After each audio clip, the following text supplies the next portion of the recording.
আসসালামু আলাইকুম। Welcome to my channel princess Afifa. এগুলো দেখে হয়তোবা বুঝতেই পারছেন যদি আপনি চট্টগ্রামের বাসিন্দা হয়ে থাকেন। এটি হচ্ছে চট্টগ্রামের ভাষায় বলা হয় কোয়াবের মাংস, কাবাব। এটি সারা বছর সংরক্ষণ করার জন্য চট্টগ্রামের মানুষ তৈরি করে রাখে, যাতে হঠাৎ হঠাৎ এটির টেস্ট নিতে পারে। আমাদের চট্টগ্রামের ভাষায় এটিকে কোয়াব বলে থাকি, কিন্তু এটি সঠিক হচ্ছে কাবাব, শুকনা কাবাব। এটি আমি কুরবানির সময় নিয়েছিলাম। এটি প্রথমের প্রসেসটি দেখাতে পারিনি, হয়তোবা আপনারা জানবেন কাবাবের রেসিপি নেওয়ার আগে এটির প্রসেসটি কেমন। অনেকেই জানে, হয়তোবা আমার চাইতেও ভালো। আমি এটি দুপনিতে খুব ভালোভাবে থেতলে নিয়েছি, আপনারা দেখতে পেরেছেন। এরপর এগুলোকে হালকা ভালোভাবে ছিঁড়ে নেব, আলাদা করে নেব ঝুরঝুরে হয় মতো। তারপর আমি একটি পুরাতন কড়াই নিয়েছি, কারণ যতই পুরাতন কড়াই হয় ততই ভালো ভাজার জন্য। তেল গরম হয়ে আসার সাথে সাথে আমি পেঁয়াজগুলো খুব ভালোভাবে বেরেস্তার মতো করে নেব, কারণ এটির মেইন সিক্রেটটি হচ্ছে এটি। আর এটি হচ্ছে আমার আম্মুর সিক্রেট রেসিপি, যা আপনাদের সাথে আমি আজকে শেয়ার করছি। এটি আমি আমার আম্মুর কাছ থেকেই শিখেছি।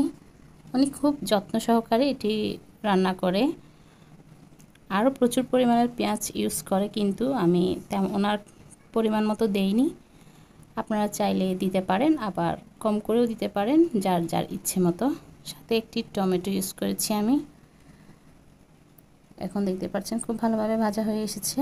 সাথে একটু ঝাল করার জন্য চিলি ফ্লেক্স ইউজ করলাম। এগুলোকে ভালোভাবে কষিয়ে নিতে হবে তেলের মধ্যে ভাজা ভাজা করে। যত ভাজতে থাকবে এটির ফ্লেভারটি অনেক ভালো হয় আর স্মেলটি অনেক ভালো আসে। যখন আপনার অনেক কিছুই খেতে ইচ্ছে করবে না, কিছুই ভালো লাগবে না, মুখে স্বাদ লাগছে না, এমন সময় আপনারা এই জিনিসটি ট্রাই করতে পারেন। আমি এবার মাংসগুলো দিয়ে দিয়েছি, শুকনা মাংসগুলো। এগুলো কোয়াব বানানোর পরেই ফ্রিজে সংরক্ষণ করে রাখতে হয়। আগের দিনে অবশ্য ফ্রিজ যখন ছিল না, এটি কিছুদিন পর পর হালকা হালকা মানুষে চুলার আঁচে একটু গরম করে নামিয়ে কিছুদিন পর পর সংরক্ষণের জন্য এই প্রসেসটি ব্যবহার করত। কিন্তু এখন ফ্রিজ হয়ে যাওয়ার কারণে সকলেই সেটি ফ্রিজেই সংরক্ষণ করে রাখে। এটি আমি খুব লো হিটে করছিলাম, যাতে করে এটি পুড়ে না যায়, কারণ হিট যদি বেশি থাকে চুলার তাহলে এটি পুড়ে যাওয়ার সম্ভাবনা আছে। আমি নেক্সটে আরও একটি পেঁয়াজ পরে দিয়ে দিয়েছিলাম, যাতে স্বাদটি অনেক ভালো হয়।